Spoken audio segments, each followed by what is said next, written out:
Okay, shalom. Right, wonderful lesson. Tisha B'Av and the Moshiach. We're going to be drilling down into some of the concepts regarding Tisha B'Av and the Moshiach found in the Jerusalem Talmud and comparing that with what is also written in the Babylonian Talmud. Okay, looking at some really wonderful commentary and linking that also into, through the Gematria, some wonderful concepts to be found in the Zohar, some of the esoterical teachings regarding the voice of the serpent. Okay, all interesting stuff. So Tisha B'Av and Moshiach, Jerusalem Talmud, Berakoth 2:4 plus commentary. So it is written, the Rebbis say the King Moshiach, if he's from the living, his name is David. If he's from the dead, his name is David. Rebbi Tanḥuma said, I am declaring the reason, and that's taken from Psalms 18:51. So the reason for both of these are to be found in this particular verse. He gives kindness to his anointed, to David. Okay, we'll look at the entire verse shortly. We'll just work through some of the commentary now, what is written regarding this that is to be found in Berakoth 2:4 in the Jerusalem Talmud. This same statement also appears in the Babylonian Talmud, but just slightly different context. Well, just slightly different verses used. So it says, this is the commentary, and this is all found on Safaria.org, by the way. All available for free, including the notes. The previous discussion ended with a verse from Hosea, which indicates that the Moshiach, in Messianic times, all 12 tribes will seek their King David, which is something that is really dear to me because my whole work is to bring unity between Joseph and the house of Judah. It is clear that Hosea talks about the Messiah and calls him David. Okay, this gives rise to an insertion about the Messiah in this and the next paragraph. So that's what we're talking about now. It's just allowing you to understand the context. Why does it suddenly mention this concept about the Moshiach being called David, whether he's alive or dead? If he's from the living or from the dead, meaning resurrection of the dead. The second argument is more explicit in the Babylon, which is the Babylonian Talmud. Bavli, usually it's called. Sanhedrin 98b, which is a section of the Babylonian Talmud which contains a lot of the concept regarding Mashiach to be found in Rabbinical Judaism, where for the first case, i.e. King Mashiach from the living, in Jeremiah 39 is cited, they shall serve the eternal their God and their King David whom I shall raise for them, which is also written in the future tense, i.e. this is talking about a Moshiach that is not yet born. So this would fulfill the first aspect of what is written here in the Jerusalem Talmud. If he's from the living, his name is David. Which also is written in the future tense. Sorry, I've said that already. The second case is that the original David will be resurrected as Moshiach is based on a verse in Ezekiel 34:24. I, the Eternal, shall be for them their God, and my servant David, prince in their midst, seems to refer to the historical David in Messianic times. The Babylonian Talmud points out that a prince is less than a king, and therefore the new King Moshiach will have the status of a Roman Augustus. Augustus was the first Roman emperor. It's a very high status within the Roman kingdom. Whereas the resurrected David, so if he's from the dead, the resurrected David will occupy the position of the Caesar or crown prince, so slightly lower. This is one of the titles of the emperor, but it's not quite got the same, it's not got quite got the same level of authority as what an emperor has, So there's made a distinction here between these two verses, and that's why we've got this concept of the King Moshiach coming from the living or being resurrected David from the dead, resurrected from the dead. It says, in any case, the next paragraph makes it quite clear that the Messiah was born on the day of the destruction of the temple, and that therefore nobody with a recorded date of birth can ever be considered as Moshiach. There is no reason to believe that the Bavli would disagree. The Babylonian Talmud would disagree with this conclusion. In addition, Maimonides, in his letter to Yemen, is quite adamant that the Moshiach can only appear in the land of Israel and must be a political figure. Okay, so last lesson we went over, we're not going to go over that text, but the text that follows then states the story of this Arab crying out to a Jew. And this was all in last lesson, and it's a really good lesson, and it really gives us some foundation with which to understand that the Mashiach is Yeshua. It's well worth going and listening to that lesson as well, because it's really, really beautiful. Because on that day he was born, the day the temple was destroyed, he should have been birthed as Mashiach in our consciousness, because of the great salvation, his wisdom, and his prophecy regarding what was to come helped guide his whole flock to safety. Not one Jewish believer perished in the destruction of the temple and the siege of Jerusalem. They all got out because they heard the warning of the Good Shepherd, and they followed that warning and fled before the actual destruction took place. Okay, 4 years prior to the destruction, they was out there and fled to a city called Pella. That was all gone through in last lesson, however. So it's very interesting. It's really interesting. It's all coded messages, by the way. The things that we've got to do is go and have a look at these verses and see what gematria we can glean from them, and see what concepts they're actually linked to. And because this is all very mystical talk, this is all very mystical talk at one level, and there are obviously deep, profound secrets hidden in it all, and it's for us to seek out what those secrets are. So we're going to have a look at the verses, all 3 verses first, so the whole of the verse, so we've got some context. So we've got this one first from Jeremiah 39 regarding the Mashiach that will come from the living.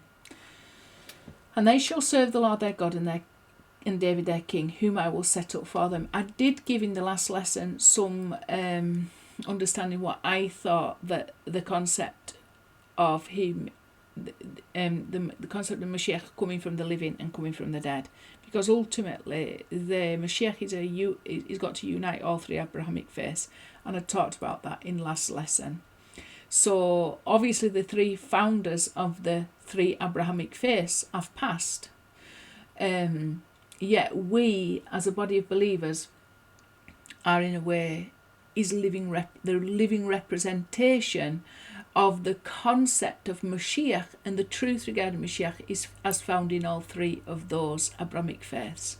Okay, so it's all connected. You've got to try and understand all these things on so many different levels. On a microcosmic level, like a real man will appear, and this man, his mission will be to unite all 3 of those Abrahamic faiths. If he doesn't mention that this is his mission, he will not be the Mashiach, because that is the role of the Mashiach as revealed in the Torah. Okay, so if he doesn't come with that agenda, he really truly is not the Mashiach. And we are seeing evidence of this happening in a political sense through the Abrahamic Accords. So we know when we see on the outside a counterfeit, if you like, and it is a counterfeit because hidden behind those Abrahamic Accords are arms deals. Okay, if you go and have a look, there's a lot of arms deals and arms tradings going along. This is not the role of the Mashiach to trade arms.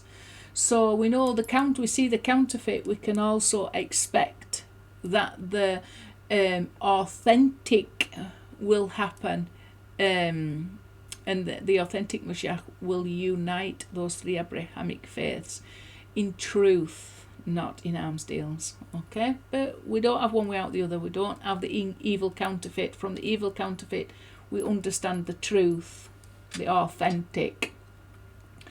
So this is the first one then. And they shall serve the Lord their God and David their king, whom I will set up for them. Jeremiah 39. Okay, we'll be looking at these 2 numbers shortly. And I, the Lord, shall be to them for a God, and my servant David will be a prince in their midst. I, the Lord, have spoken. So that's the verse, obviously, from Ezekiel 34:24. He gives great salvations to his king, and he performs kindness to his anointed, to David and to his seed forever. So this psalm was indicating both the living and the dead, so we'll get round to analysing that, but not in this lesson. It's all wonderful stuff. So straight away we're going to have a look at these two numbers, I do believe. And there we have it. This is 1184 is the regular of Moshiach, the ordinal of Moshiach, added to the square ordinal of the Moshiach, comes to 1184. So we know that this is talking about the Moshiach, and David their king. It's the regular of it is exactly the same as all these three gematria added together regarding the Moshiach.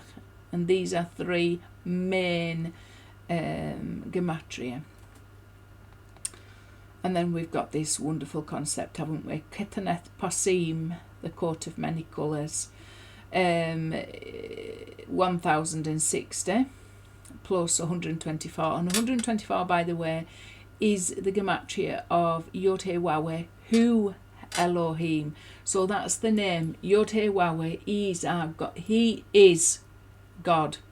Hu Elohim, he is God.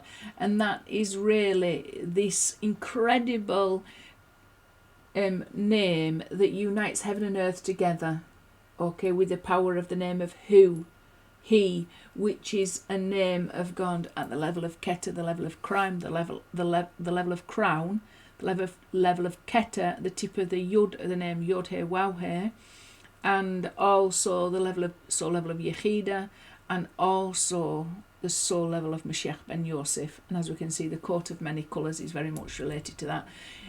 The whole concept of Moshiach has got to be garbed up in Yosef. The whole concept of Moshiach, even Moshiach Ben David that we're talking about here, it is really born from the whole concept of Moshiach Ben Yosef.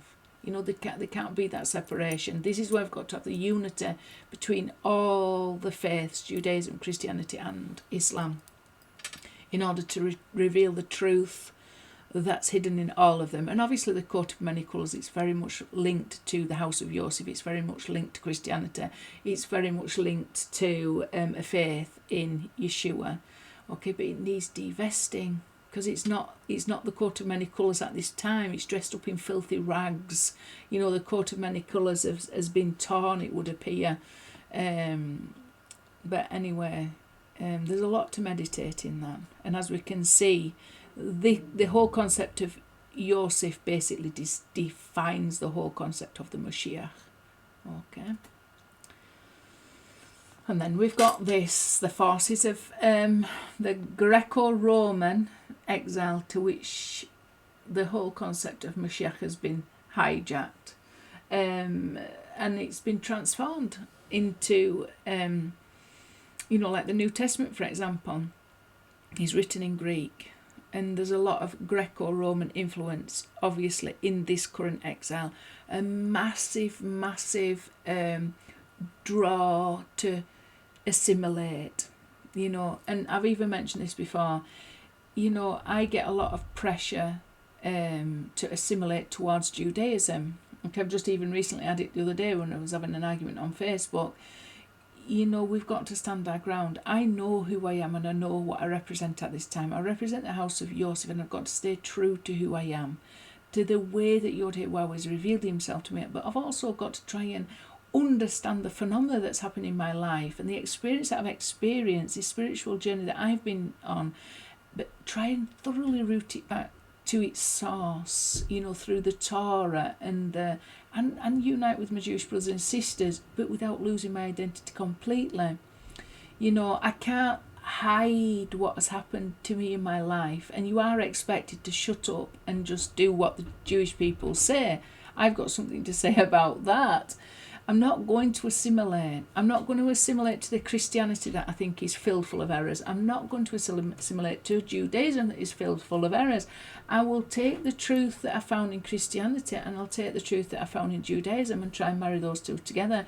If I can do it in my life and be a living example to this, then others should. Surely, if it can happen in the microcosm, it's got to be able to happen in the macrocosm, And then also draw off the wonderful truth that is revealed in Islam.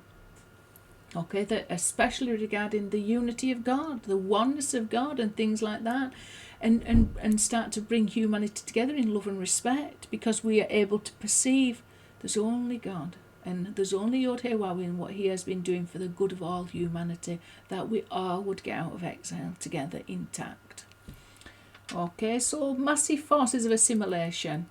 We don't have to deny who we are in order for there to be unity. What we've got to be is to be ourselves to the truest possible way that we can be, and because that is what will bring unity. Because me being from the house of Yosef to the truest degree that I possibly can, and to emulate the name Yod Heh Waw that has been revealed to me through Yosef, and try and unite that to the name of Yod Heh Waw that's been revealed to me through the Torah of Moshe, and live it and breathe it and think it and do it, then that will cause unity.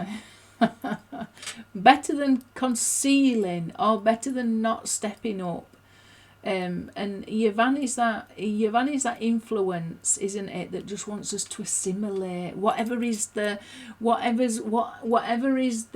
norm. Just don't raise your head too high above the flock. You've just got to go along with whatever's the norm. But the norm at this time is wrong. It's filled full of error. It's filled full of exilic influence. We've got to be Hebraic enough to go against the flow. That's what will bring unity. But there's a massive, there's a big draw that we just want to be normal, don't we? We don't want to stand out. We don't want to challenge. We don't want to offend people. We don't want to be trailblazers. We don't want to go against the grain, cut against the grain. We have this massive propensity to just want to follow like sheep. And we've really got to break that mentality and say, look, the truth is the truth, and I'm going to be myself in this world, regardless of whatever else is happening out there. So bear that in mind, because we are tempted to conform. But the thing that we're expected to conform to is not the truth. Usually. Elements of it, but, lies also. So we've got to be able to reject the evil and choose the good. So let's have a look at these as well. Right, we've got this concept then, and David their king. So just taking this bit out here, and David their king, wept David Malcolm. Okay, so it's got some incredible gematria, whichever way you look at it. First, we're going to be having a look at this filled. Wait until we get to this. This will be the last slide, but the numbers here are just incredible. Absolutely incredible and wonderful. So first of all, we're going to have a look at it filled, and it's filled this way. When the Vav is filled with a Vav, and don't think there's anything else. There's no haze in it, is there? Okay, so that when the Vav is filled with a Vav, basically, and also the Tet is filled with a Yod. Sometimes it can be Tet Vav, or sometimes it's Tet Yod Vav. Okay, there's two ways of filling a Tet. So it comes to 1753. And then straight away we've got this very powerful connection. This is filled, and we held him of no account. Okay, so this is taken from we esteemed him not, is another way that we usually hear it. Okay, so this is the suffering servant, or the suffering Moshiach. Okay, the suffering servant Moshiach. It comes to 1511 plus 242. Together added up 1753. So the king, Moshiach, is also the same one that suffered with us in exile, and that we esteemed him not. Okay, there's only one soul of Moshiach. He just appears in different soul levels.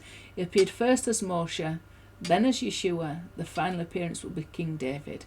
Okay, and they're all connected. We'll see how powerfully King David is connected just through this to the whole concept of Moshiach Ben Yosef. But like I say, her voice shall go like a snake. Okay, so the Zohar's got something to say about this. We're going to have a look at this next. it's a massive concept, but it's a concept that we can get so wrong. And I think we can be off target with it, and we can almost become heretical with it. And sometimes I wonder whether this concept to be found in Kabbalah and Judaism, the esoteric teachings, and also it's found within Christianity, but it's rooted back in Egyptology, and I've gone on about this previously. And I just wonder if we're a little bit off target with it when it's so critical to get it right. But anyway, we'll have a look at the wisdom that's available to us, and we'll be able to make a better judgment of this. So the square ordinal of this, her voice shall go like a snake, is equivalent to King David, and also this is Moshiach Ben Yosef, the suffering servant that we esteemed not. So I'll just have to knock myself off. Right, so this is taken from the Zohar, and it's about the Shekinah and the snake tail. It's quite interesting, this. So Rabbi Elazar wept. He opened saying, her sound will move like a snake. That's Jeremiah 46:22, what we've just looked at, and we'll see how that's linked to the concept of King David. Okay. Now that Israel is in exile, she surely moves like a snake. So this is really talking about the Shekinah, which is the Ruach HaKodesh, the Holy Spirit. Okay. The final letter here of the name Yod He Waw He. All kinds of, the literal meaning of the Torah even, the whole concept of Moshiach. There's all kinds of mysterious words associated with the concept of Shekinah. I think it's overly complicated myself. But anyway, let's read on. When a snake bends its head to the dust and raises its tail, the tail dominates and strikes anyone in front of it. Who causes the tail to rise above and dominate and strike? The head which is bent low. So even though the head is down in the dirt, with the tail raised above, and we're going to talk about what that actually means, the head is still in control. It says, nevertheless, who controls the tail and who propels the movements, the head. Although it is bent to the dust, as it is said, fall and not to rise again, is virgin Israel. So this is talking now the snake being Israel. That's from Amos 5:2. Like I say, the concept of Shekinah within Judaism is very, very complicated. It's a very, very complicated concept. Okay, we've got to be very, very careful with some of these concepts, that we're not becoming heretical with them. Because, like I say, some of the concepts to be found within Judaism regarding the concept of Shekinah is rooted in Egyptology. Nevertheless, the head controls the tail and preserves it, as it is said, they made me keeper of the vineyards. That's from Song of Songs 1:6. The other nations who are the tail. That's from Zohar. This is all taken from Zohar 3, 119b. Okay, so a lot in there. And then I've also put this note. Based on a book by Isaiah Tishbe, The Wisdom of the Zohar, page 474. There is an important parallel here with a Gnostic description in the book of Baruch. Adem, the female force in the divine system, a demonic parallel to the Shekinah, is depicted as a figure whose upper half is a virgin and whose lower half is a snake. The idea originates in a pagan myth quoted by Herodotus. Okay, so there's things to think about in there. However, we've got that link to this verse here, Jeremiah 46:22. Its voice shall go like that of the snake, for they will march with an army and will come against her with axes, as if they were hewers of wood. And I do believe that's about a prophecy against Egypt. Okay, so the whole concept of exile. So there's lots to think about, absolutely lots to think about, and we're going to see this concept.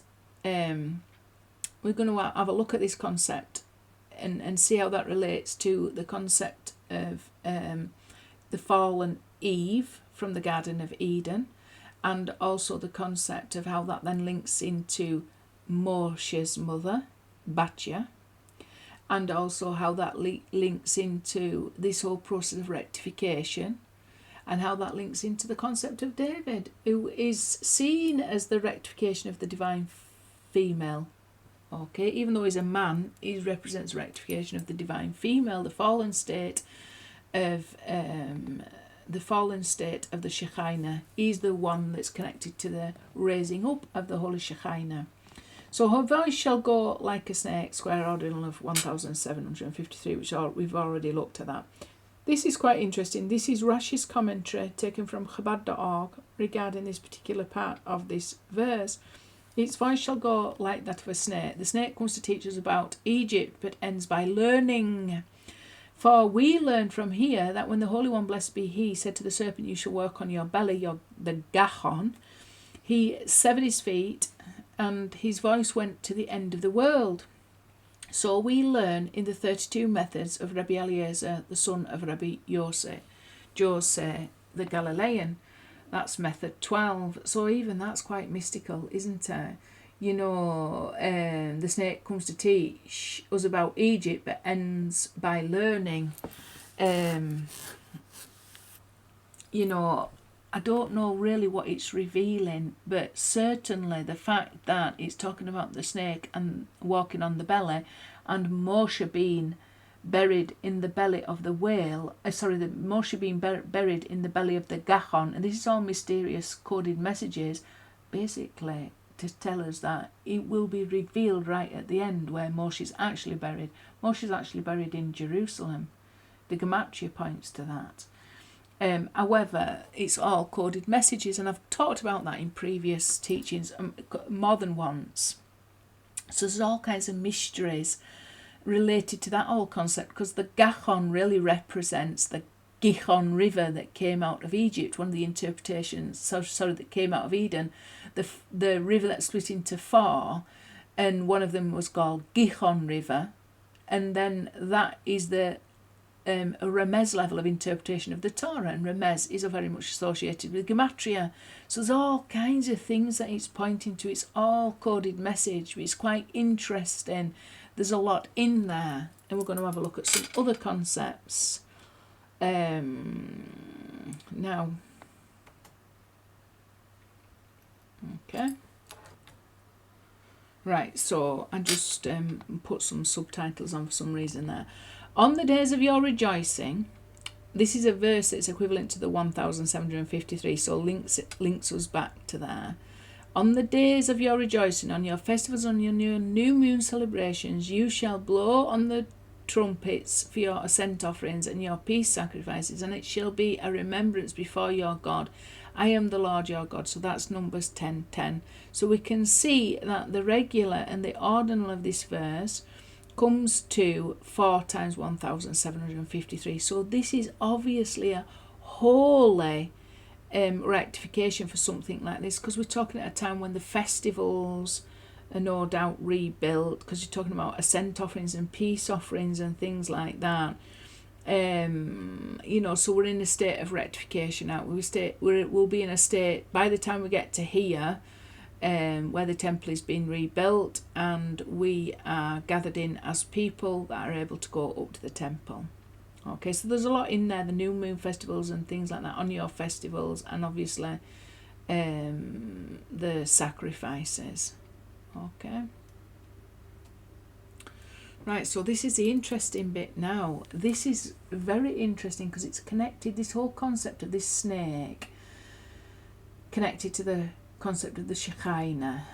There's all kinds of things that we can learn from it. Like I say, I'm starting to question how much this concept of Shekinah is actually based on reality, and how much we've adopted from perhaps Egyptology and other doctrines have crept in, other Kabbalistic doctrines that are not pure.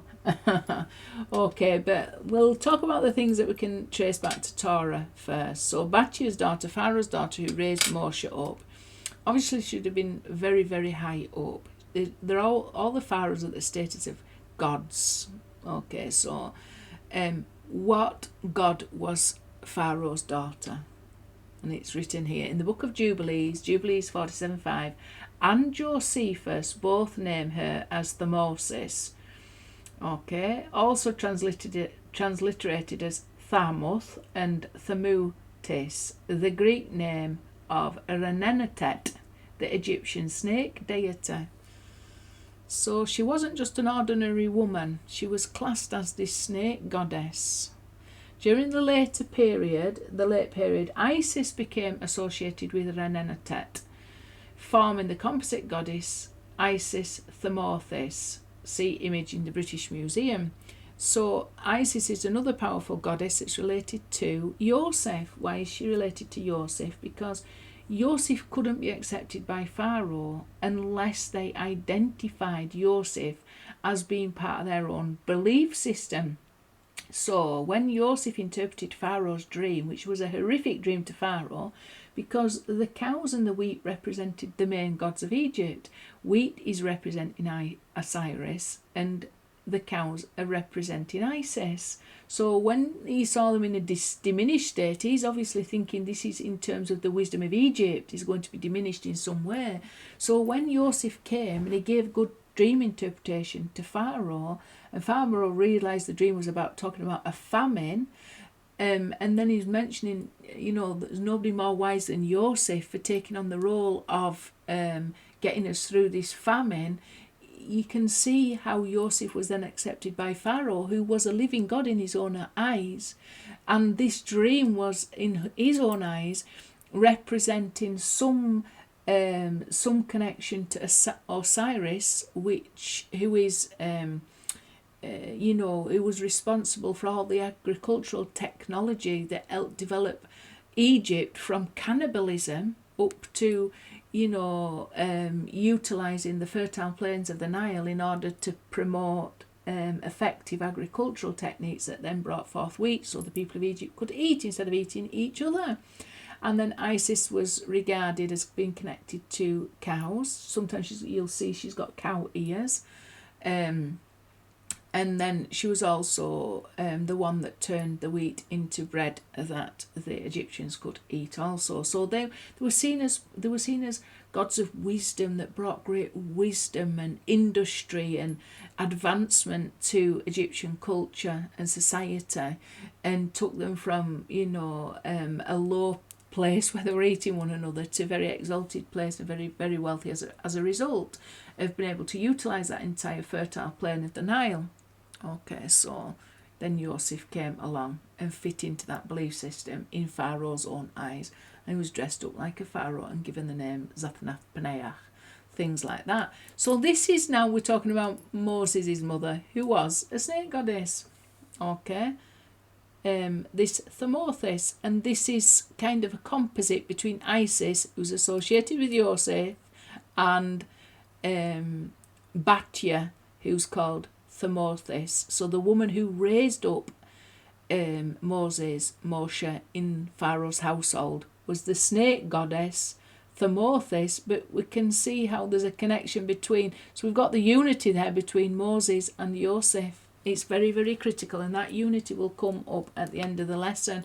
So even in this image, we've got some indication and connection to Joseph and to Moses. And what are they then? Well, the Shekinah is connected to the whole concept of the Moshiach. The Moshiach is ultimately there's got to be unity between Joseph and Moses in order for Moshiach Ben David to appear. Okay, so in all this history we've been left clues as to what we have got to accomplish. Okay, even in this idol worshipping system of belief, there are clues that we can read to help us understand what it is that we have got to do now to bring about that final redemption and deliverance from all these exilic states of mind.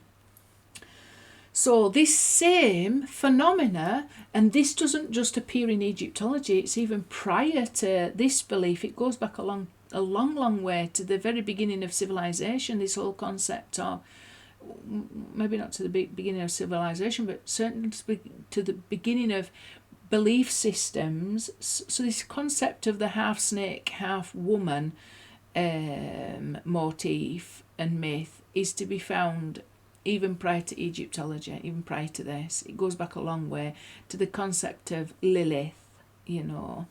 But anyway, I'm not going to go through that. I'm just going to point that in this lesson. What I wanted to do is to show you how this concept is connected to Chava and the fall of Adam and Eve. Okay, because she is often depicted, the serpent is all often depicted as upper woman, lower serpent. Here, what we've got here, look. The serpent is this half woman, half snake, like what we've got here, half woman, half snake. And you see this a lot in art depicting the scenes from the Garden of Eden. So here again, half snake, half woman. And you can see the woman part of the serpent always closely resembles Eve. You know, there's always this close resemblance to Eve with her. Okay, so it's like the temptress, if you like. And there we go also. So there's got to bear this in mind, because this is part of, there's a lot hidden in here for us. There's all kinds of concepts I could talk about.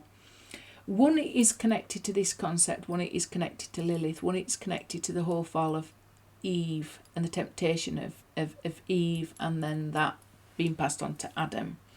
Okay, so we've got to go through this connection. It's also connected to what Yeshua said, be wise as serpents and innocent of doves. It's also connected to the image that you see of Pharaoh when they're wearing these, when they're wearing the hats and they've got the rearing cobra at the forefront of their, on top of their hats. And most of the pharaohs have this image of the rearing cobra, the cobra sat up, you know, hissing and things like that. And this is to show that the head of the serpent has dominion over the tail of the serpent.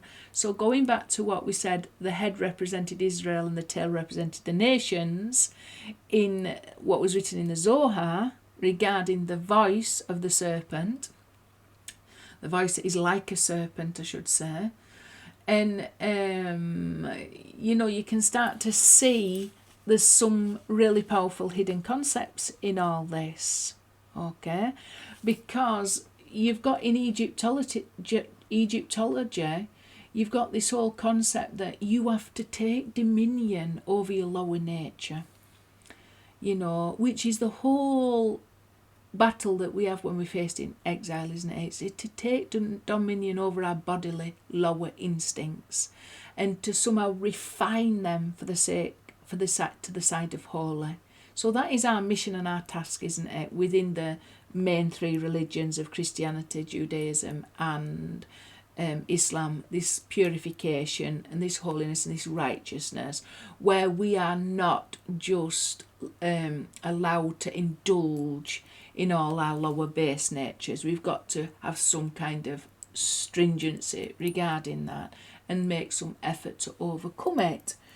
Okay, so we can identify very much to this concept where when our lower nature, our not lower serpent-like nature dominates over us, when the tail dominates over us, and we are led by the impulses of a lower nature, we're in trouble. Okay. We're in a lot of trouble. The rearing cobra of the pharaohs symbolised that they had taken dominion over that lower nature. Therefore, the head was raised up. And like I say, what we've just been reading about regarding this particular verse, it's when the head is bowed down in the dirt and the tail is raised up high. That means that Israel is bent down and the nation's raised up high. Or the soul is bent down, the body is raised up in a place of dominion. This is what happens in exile. So we've got to subdue that lower nature to the side of holy for the sake of his name to be revealed and raise up our heads. But what did it say? It said even though the tail is raised high, the head is still in control. What does that mean?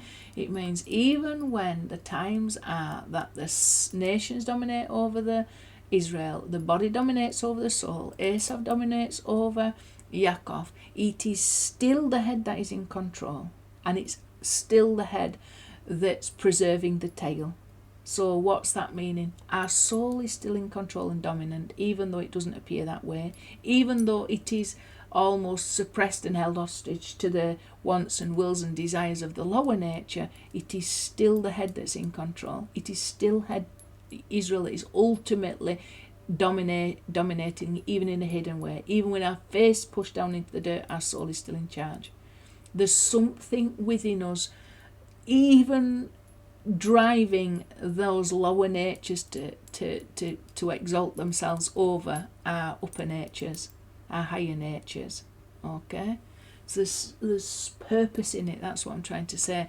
Even when we fall down, and even when we make mistakes, and even when we are face down in the dirt with our filth and depravity raised up high in our lives, dominating over us, all our fears and anxieties and doubts and frustrations and confusions are taking dominion over us and are causing us to think, speak and do certain things, our soul is still fully in charge. Even though that is hidden, it is still what is driving us forward. Through all the filth that we have to face, there's a reason we are exposed to the filth and to the impulses that we are exposed to, because we have got to utilize that as an opportunity to gain dominion over it. Okay, and to work until we have established that dominion. Okay, and to work on refining ourselves in some way. It's our work that we have to do in this world, and it is not easy. Okay, we shouldn't despair. We should just keep focusing on the things that we are getting right, but know for sure that if we are in a situation where our lower natures have dominated over us and caused us problems in life, we have got to do something about it to sort that out. Okay, it's our portion that we have to sort out and correct, and sometimes you can only do that one step at a time, one day at a time. Okay, but every effort that we make to overcome our lower natures in some way and to subdue them to the side of holy, that evil that we transform into good, we will see that same evil transformed into good in a macrocosmic way. And we are part of the whole work of rectification when we do that. Okay, so it's all very interesting stuff. Let's move on. I really like stuff like that. I really do like that kind of. I love kinds of things like that because we can all relate to it. And then when we see, that's rooted back in Egyptology, but it's been part of and even before that, it's been the struggle of all humanity throughout time. We are all aware that we are struggling with forces that if we don't gain control over them, they will control us and maybe lead us in a path of destruction and a place that we don't desire to go to. Let me just bring myself back on. Oh, not that way. Let's just go back.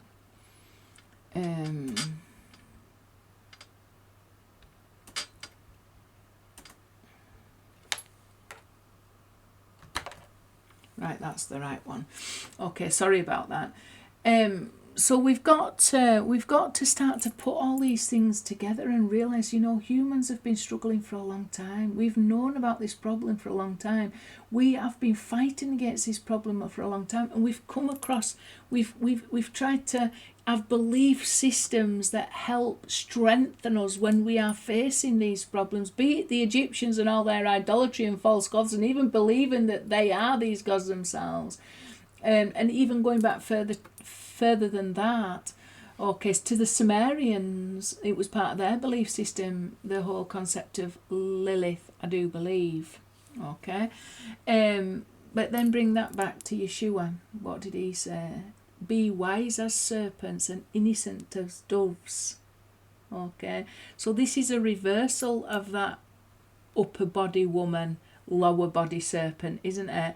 If you're going to be a serpent in any part of your life, be a serpent in your mind. Like the Egyptians, the raised cobra. You've got to be a serpent above, not below. You know, you got to think smart. All the cunning and smartness and wisdom of the serpent has got to be in the right place. You use the serpent to your advantage. You've got to be realistic in the world in which we live. You've got to be wise. You can't just be innocent and have bird brain feathers. Brains like bird feathers, all innocent and naive is not going to get you far in this world. Naive and innocent is not going to get you that far. If you naive and innocent in your brain, you're going to struggle in this world because it's filled full of evil. You've got to be like a serpent above. Below, you got to be like an innocent dove. Innocent as doves below. Like a virgin below, and that's going to get you a lot further than having a serpent below and all innocent and naive above, because you're just gonna succumb to the evil in this world that we face. It's hard enough when you're as wise as you can be not to succumb. So never mind being all naive and innocent. You've got to be naive and innocent in the right ways. Purify yourself. Resist temptation. Cover your eyes, from all the sexual and perversity and things like that. Put something in place to protect yourself so that you're not doing things that are very damaging, entering into relationships that are very unhealthy and things like that. You've got to learn how to discipline yourself in certain areas of your life if your life requires that. And be very smart about it. Know there's temptation out there and guard yourself. You got to guard yourself against all the temptation. We're living in a world where people don't care anymore. Girls don't care if they're loyal or not. Cheating has become almost fashionable. Adultery has become fashionable. Marriages, and people enter marriages with the whole idea that they'll have sex with anybody. It's like an open marriage. It's unbelievable. You've got to be smart to guard against that, because the world is becoming more and more depraved and all these things are becoming more and more acceptable, and we're just being spoon-fed it constantly through social media. There's boasting and bragging about all this sin relentlessly on social media, and they're singing songs about it too. So you just have to be very, very careful. You just got to be wise as serpent above and innocent as dove below. That's what I'm trying to get you to say, and that wisdom came from Yeshua. And when we look about the teachings on Tisha B'Av and the warnings that he gave us, and when they paid notice of that warning, they were saved from all the destruction of Jerusalem. Pay attention to that warning in particular. Pay attention. It's required today, and we don't know what's to come, but it's looking like it's getting a whole lot more depraved. So bear that in mind and meditate on that one verse. I'm sending you out amongst wolves, isn't it? Be innocent as doves, wise as serpents and innocent as doves. Get it in the right order. Don't be like Eve and all an innocent, naive virgin in her mind, yet following all the impulses of a serpent below. Right, that's going to land you in problems.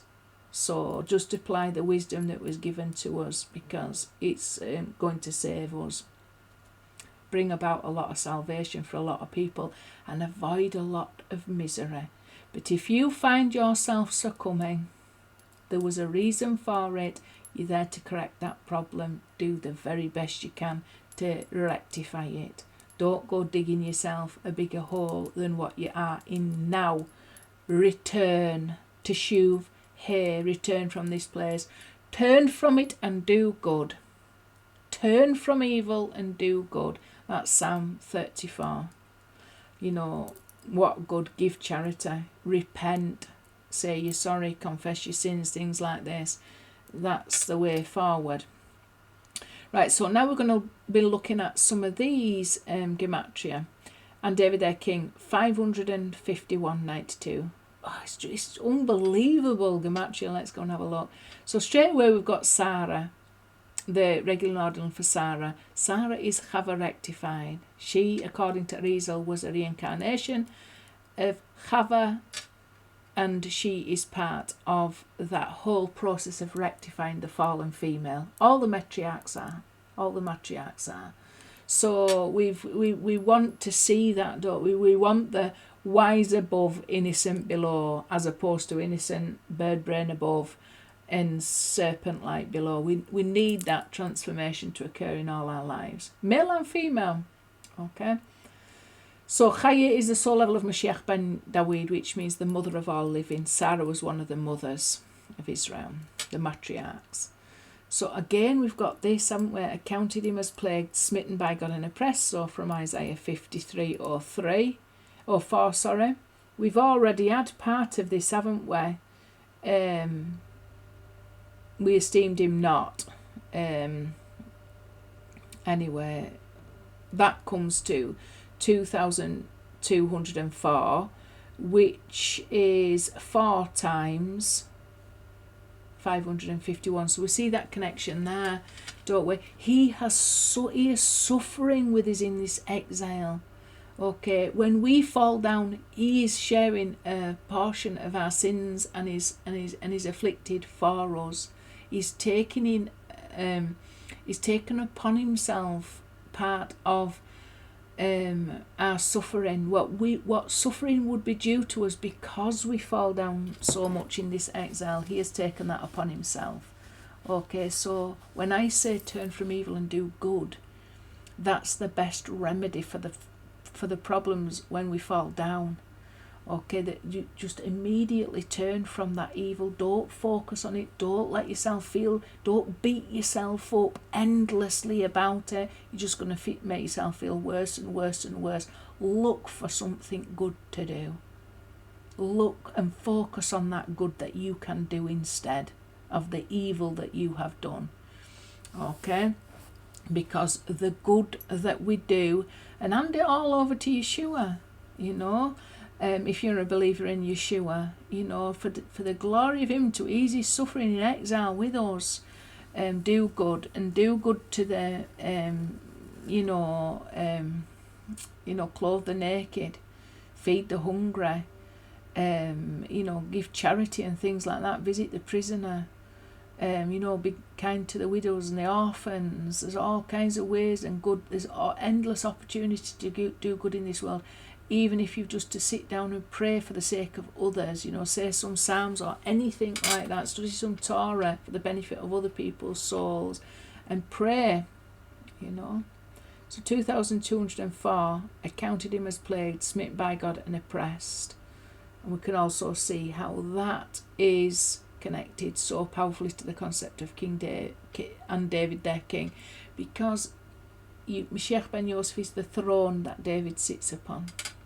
Okay, so him suffering with us to cause us to return back to God and godliness from this depraved, lower reality that all of us have been living up until we everything that we're doing is for the sake of the name of Yahweh to be revealed.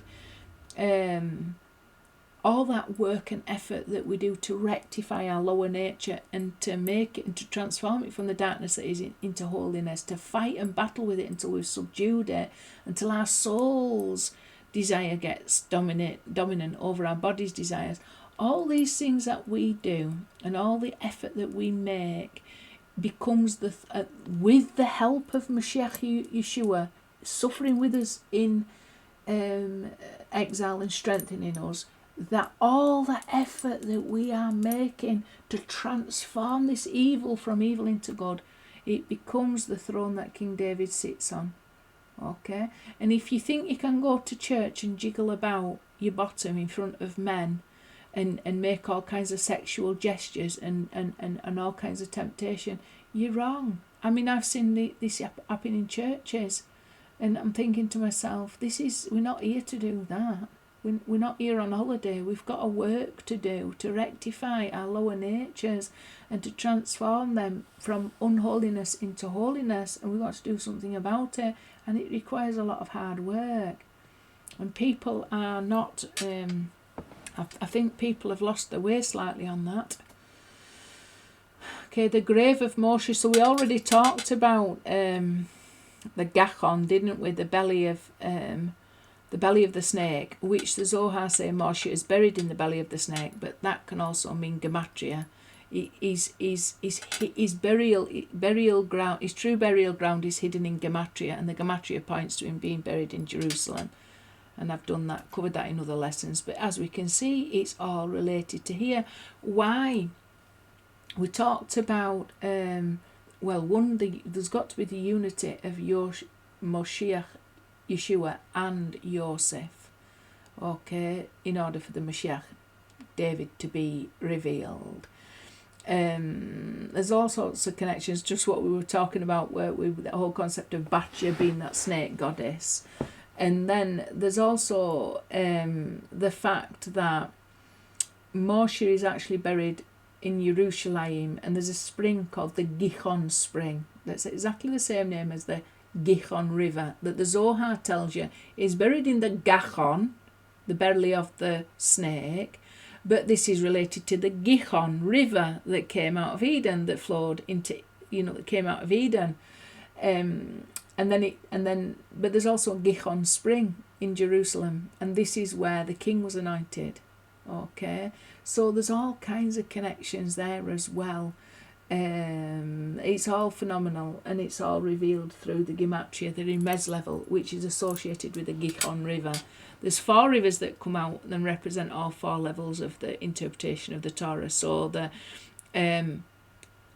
Prat would be the Sod level, and then you've got the Pishon, which is the literal level, and then you've got the Gihon, which is the Remez, and then you've got the, can't quite remember how it's pronounced, but the next one then would be your Drosh level, Chekidel, I think, or something like that. I can't remember the actual one in Hebrew, but that's the 3rd river, and that represents the Torah interpretation. That is the Drosh level. Oh, so we've just got this one. And then we've got a connection here to and David their king, to the Hebrews. I think that's supposed to be Ha'ivrim. The hair, it looks like the hair's missing. The Hebrews comes to 327. Now this 327 is actually incredible, because that is the gematria of the ordinal of Moshiach Ben David, Moshiach Ben Yosef, and Moshiach Ben Ephraim. 129 plus 116 for Moshiach Ben Yosef, plus 82, I do believe, for Moshiach Ben David. Okay, and then 393 is connected to Shiloh. It's the regular and ordinal of Shiloh, so it's 345 plus 48, and Shiloh is an umbrella term for the Mashiach. Yeah, I've just changed that then. Ha'ivrim, 327. So like I say, that's the 3 ordinals for the main concepts of Mashiach. Moshiach Ben David, Moshiach Ben Yosef, and Moshiach Ben Ephraim. That number comes up all the time. And then that is Shiloh, But as we can see, if we add the regular and the mispagad all together, it comes to 1,214, which again is connected back to and David their king. So David really incorporates all the concepts of Mashiach. Okay, so because that 393 Shiloh is related to Moshe, because 345, the same as Shiloh, is the same as Moshe, 345 gematria. So it's all wonderful. This 92, by the way, is Mashiach, the ordinal of Moshiach Ben David, when David has the additional Yud, the rectified Yud within it. So that's another thing to bear in mind. Okay, it's all pointed to the concept of Mashiach. And then you've got this, okay, which is double connected up to and David their king, because you've got the ordinal of 92, which is Moshiach Ben David, the ordinal of Moshiach Ben David, when David is spelt Daleth Vav Yud Daleth. Okay, and this is Yosef is still alive. So all the connections that we can make regarding that one, this is the ultimate truth that must be given over to Yaakov, to empower Yaakov, okay, to empower our soul to be able to defeat those lower natures, okay, or to defeat and subdue the nations, to Yaakov, to subdue Esav to the side of Shalom, to the side of Holy, okay. That is only the truth, Od Yosef Chai, that can bring about that rectification and that arousing of Yaakov up to his full strength. So 92 is connected up there, and also here 1214. So the David and their king is not revealed until Yosef is still alive is revealed. Okay, it's very powerful. Right, let's have a look at some of these last gematria then. So we're going to be looking at this one and this one. So straight away we've got this whole concept of the Aleph. The Aleph filled, the square ordinal mispan gadol of the Aleph filled. This is the Vav filled with the Aleph and the Vav filled with the Vav. Now the Vav filled with the Vav, this is the square ordinal mispan gadol. This represents Moshe. There's three ways to fill the Vav. The Vav Vav, the Vav Aleph Vav, and so this is it to the second filling. The letter Vav filled to the second filling on both occasions. So you've got the Vav filled with a Vav, the Vav filled with an Aleph, and the Vav filled with a Yod. The Vav filled with the Vav is Moshe. The Vav filled with the Aleph is Yeshua. And I've done teachings why that is so with these numbers. And then the Vav filled with the Yod is Moshiach Ben David. Okay, that's the final revelation, the highest revelation as well. However, if you take these two together, the Vav filled with the Vav, which is Moshe, and the Vav filled with the Aleph, which is Moshiach Ben Yosef, add them together, they come to 1111, exactly the same as on David their king. So that unity reveals David. Okay, this is the wisdom hidden in darkness, Moshiach in exile, and the throne of David. And then we've got this incredible connection again. We'll see, this is the luminaries. Now the luminaries is spelt defective in the Torah. It's missing these two Vavs, that represent the truth regarding Mashiach. The Vav represents the truth. When we say give truth to Yaakov, I just talk about this a lot, it's really connected to that Vav. Because 5 times in Tanakh, the Yaakov is written with an additional letter Vav in his name, and 5 times in Tanakh, Eliyahu Anavi is written without a letter Vav. Okay, and this represents the giving truth over to Yaakov. What truth? Od Yosef Chai.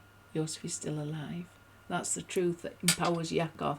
So the luminaries, which represent the concept of Mashiach, and Mashiach is Moshiach Ben David and Moshiach Ben Yosef, the sun and the moon, are defective. They're lacking the truth. We have not got the true concept of Mashiach. Where do we get the true concept of Mashiach from? Well, we get it when it comes to the Torah is defective. We get the missing Vav from Christianity and Islam. Okay? We get the truth that's hidden, that's revealed uniquely revealed through Christianity and the whole history of Christianity, and also the truth as revealed in truth regarding Moshiach Ben David as revealed in Islam. That's where we get the truth from. The Torah doesn't reveal it all. It's for us to work and toil. Okay, so sometimes everything's got to go rooted back to the Torah, but we've got to find that truth hidden in the experience of all humanity's history. We've got to go looking for it everywhere. Connect it back to the entire of human history. So we're looking for the Vav, and we're trying to reveal that truth, Od Yosef Chai. So we're going to see how this is connected. So if we did include the Vavs, it comes to 658 plus 73 ordinally. That would come to 731. We're going to see how that's connected. 658 is equivalent to Nekmath, as in Nekmath Dam, the revenge for the spilt blood of the servants. In all the Abrahamic faiths, there's been massive blood spilt, in complete and total ignorance. There's been horrific battles between each other, and then even like sectarian faith, Jewish people against other Jews. The Second Temple was destroyed because of this, hatred one brother for another. In Christianity, you've had it, the Protestant and Catholic sectarian wars throughout history. It's absolutely horrific, the blood that has been spilled. And you also get that in Islam, but then you get them fighting each other. And it's just spilt blood and more, and that on top of all the blood spilt by disbelievers. There's an incredible amount of blood that needs to be revenged, basically. And the day that blood is revenged or avenged, we will. It's almost like compensation. We will be compensated. The whole of humanity will be compensated because we're all connected to that. And also the blood of Yeshua, But when the blood is finally avenged, it's somehow connected to the concept of the luminaries. And the only thing that I can think is it we will be compensated for, because in Torah there's a requirement to compensate for spilt blood, and we will be compensated for all the suffering that humanity has suffered. What that final compensation will be, it's looking like a lot connected to a revelation of truth regarding the luminaries, and once we have the truth regarding the luminaries, we go from exile into redemption. So basically we have bought our way out of redemption because of all the suffering of humanity, to try, and a lot of the ways they were suffering martyrdom, for the sake of his name to be glorified. It's all connected. And then you've got this from Genesis 32:30. This is Yaakov battling with the angel of Esau, the angel of death. Ask for my name, Tish'al Lishmi, 731. Okay, so I've just decided to read you the whole verse. It says, Then Jacob inquired, and he said, Divulge, if you please, your name. And he said, Why then do you inquire of my name? And he blessed him there. And that's the point where he became Yisrael. Okay? Very significant. So you've got Tish'al, ask, comes to 731. So we see the link here between the luminaries. So this is the whole battle against the soul, against the body.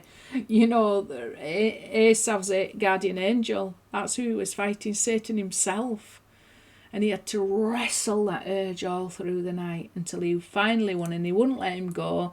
And he made him bless him, and he blessed him with a name. He says, you're going to be called Israel from now on. You've wrestled with man and God. So ask for my name. Tish'al is 731, so we see the connection from that to the rectified luminaries. So it's a big battle. It rectifies the luminaries. When I'm saying that when we do overcome them lower natures and we do succeed in subduing that lower nature, it becomes a blessing for us, So Tish'al Lishmi, both of those together come to 1111, which is exactly the same as David their king. So these battles are not in vain. And it's exactly the same as a unity between Moshe and Yeshua. We'll see there's another connection there between Moshe and Yeshua. And it's also the Mispah Gadol of the king of Israel. So at this point, when he defeated those lower natures, he was transformed from Yaakov into Yisrael. Okay. Who forms and creates, who makes and creates. So this is a very powerful verse from Isaiah. Who forms light and creates darkness, and who makes peace and creates evil. And it's all Yod-Heh-Waw who does all this. Okay, but those verbs that are used in that verse all come to 1111, and this is all what we've got to do. We've got to take the darkness and transform it into light. We've got to take the evil and transform it into shalom. So our lower natures, we are all plagued with evil, and we're all tempted, and we've all got lust, and we've all got drives, even overeating. You know, that's my problem that I've got to wrestle with. And it's hard. I've got to try and get fit and healthy and go out walking and overcome the urge to eat. And it's difficult, you know, because you get set in your ways and you get very stubborn. And then all manners of other temptations and lusts that fly at you on a daily basis. We've got to do something to overcome them. And even the temptation to succumb to lies, just even the temptation to follow the sheep. You know, we just want to be normal and fit in, don't we? We want to wear the clothes that the Egyptians are wearing and just get away with it, but we can't. We're different. We've got a different job to do. We're not here on holiday. We're here to do a work, to be part of the rectification process that will take all humanity into final redemption. May it come soon, today and in our days. Okay, so that comes to 1111, which is exactly the same as David and their king, and connected up to all these. Alright, I've already gone through that, haven't I? Okay. Also, Jer Now comes. Okay, you might have just picked up my son talking to me then. Let's get this one up. Melech Israel. This is interesting as well. So we've got this here, the Misbah Gadol of Melech Israel, King of Israel. Bearing in mind, you know, we've also got this connection to Yisrael. When he's finally overpowered Esav. So Melech Israel here is 631 regular, 100 ordinal. Together they add to 731. So we can see it's the same as the luminaries, and we can see it's the same as Tish'al, ask.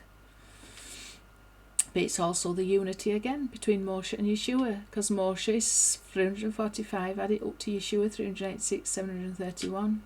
So we can see all these incredible concepts all linked back to and David, their king. It's got to link it all together. Here, look, when he knows to reject bad and choose good. This is what we're going back to. You know, when I was saying, when you get the impulse, reject it. You know, when you know something's not the truth, reject the truth. We've got to be able to distinguish between what's false and what's true. We've got to be able to distinguish between fantasy and reality. We've got to distinguish also between, you know, light and dark. You know, we just have to be, we've got to be educated enough. We've got to be wise like serpents above to be able to make this discernment. And also we've got to, it's very much connected to overcoming that Metatronic ways of thinking. You know, being trapped in this horrendous guilt and embarrassment and shame when we get it wrong. We've got to reject that even. We're not children. You fall down because the temptation was too big for you to withstand at the time. You fell down. God has got a plan for you to fall down into that mire. It's so that you will get yourself back up. You know, we've got to stop thinking in immature ways. We've also got to understand that we've all been programmed with exile from being children. You know, we've all been watching Disney programs and other things that we didn't know was programming us up to be depraved or whatever else. We have undergone a conditioning that we didn't choose to come. We were all born into saintly families. You know, we've been exposed to all the elements. There's a consequence for that. God needed us to be exposed to that. It's got to be mature enough not to just be riddled in guilt and embarrassment and shame permanently. We've just got to say, well, we in exile, we're bound to have some of the contamination of this exile upon us. What can we do to scrub ourselves down clean? So it's moving as well. We've got to reject the bad and choose good, but we've got to make sure that we don't reject the bad and then choose more bad, like all the guilt and humility and I'll never forgive myself. You've got to make sure you don't, you know, reject bad and choose more bad. You've literally got to turn from that evil and do good. Focus on the good. It's going to encourage you and get you a lot further than focusing on all the things that you've ever got wrong. It's just changing the way that we think, you know, to just know that God had a plan for us when we fell down even. Not that we would be putting ourselves in a position where we're going to be falling down. We've got to be wise as serpents and innocent as doves. But when it comes to that, where we've already done it, we've got to deal with it in a grown-up way, not a childish way. Got to have mature answers, not infantile. It's not helpful. Got to be mature. This has got a double connection though, hasn't it? 1111 plus 175 is 1286, which is 2 times 643. So we've got this double connection. You've got to get to this level. This is the level of the Messiah. Butter and honey he will eat, or cream and honey he will eat, when he knows to reject bad and choose good. And that's in contrast to Isaiah 7:16, I think it is, where it talks about when he's a youth or when he's a lad and he is not able to reject bad and choose good. And it's Metatron that is called the Na'ar, the youth, because it's not spiritually mature enough to deal with or take responsibility of some of the evil that needs transforming into light and some of the chaos into shalom. You know, we've got to be mature. We've got to connect to the soul of Mashiach within us to inspire us to deal with the reality that we've been placed into in a very mature way, in a grown-up way that's effective and makes a difference. So 643 is connected to that. Some really good stuff. Yosef made himself known. I am weight this day. I don't know about anybody else, but you know, when I'm battling against Erev Rav mentality, which I have just done yesterday and today, I just long for that day where Yosef is finally revealed to his brothers, Yehuda. I long for that day of revelation, you know, because there's so much involved in that, isn't there? Such a level of maturity. And it's King David as well, a revelation of King David in that. The man became a living soul, because we're not fully alive in exile, are we? We're not fully alive. We've not reached our full potential yet. 643 connected to all this. 110, by the way, is the ordinal of Yeshua HaMashiach. May his name be erased in his memory. So this is the curse with which Moshiach ben Yosef is cursed. 643. Everything has a purpose. It was cursed for a reason. And the reason is ultimately good. So that he would be with us in exile, helping us to be able to reject bad and choose good. Okay. And bringing us to the final, all these revelations, messianic, bringing us to that messianic revelation. It's all wonderful. 121 is connected to sheaths, alumim, I think it is. You know, like as in Yosef sheaf. He's gathering in his sheath, and his sheath arose. Okay, sheaf arose. Cup of blessing, kosh shel bracha. We want to attain that level of blessing. This is talking about the cup of salvation, and it's talking about the 30. It's also talking about the 5 leaves, like your fingers hold the cup of blessing. The cup of blessing and the cup of salvation. It's like when you do the kiddush. That's how I know it. But you've also got the wine and the bread is associated with this. But there's the 5 fingers that surround the cup when you hold on to the cup. Okay. This is the cup of salvation, the cup of blessing, and your 5 fingers are your right hand. If you're right-handed, you do hold it in your left hand if you're left-handed. But these 5 fingers are called the 5 petals, the 5 strong petals or sepals that surround the 13-petaled rose, which is the Knesset Israel, the house of Israel. And these are the 5 concepts of Moshiach. Okay? The 5 aspects of Moshiach: Moshiach ben Yosef, Moshiach ben David, Mashiach, Moshe, Yaakov, and Rachel, or in some instances Serach bat Asher. So that's all related as well, and that's the very start of Zohar. If you go to the very beginning of Zohar, it'll talk about the 13 petaled rose, and it will mention the cup of salvation, and it will mention the cup of blessing. In visions, bemarot, and you can see how this is connected up to this word here, marot. It can be curse. You know, when the luminaries, it's related to the word for curse as well. When the luminaries are defective, as in what we've got here, marot, in visions, and if you take off the two vavs, how it's written in the Torah, ha-marot, without the two vavs, it's spelt just the same as this, which means in visions. It's talking about, this is connected to Yaakov, but it's also connected to the curse of the serpent, and it comes to 643 here. That's the ordinal. Add them together, come to 701, and 701 is Nechash filled out to the first filling. So we can see that that's connected.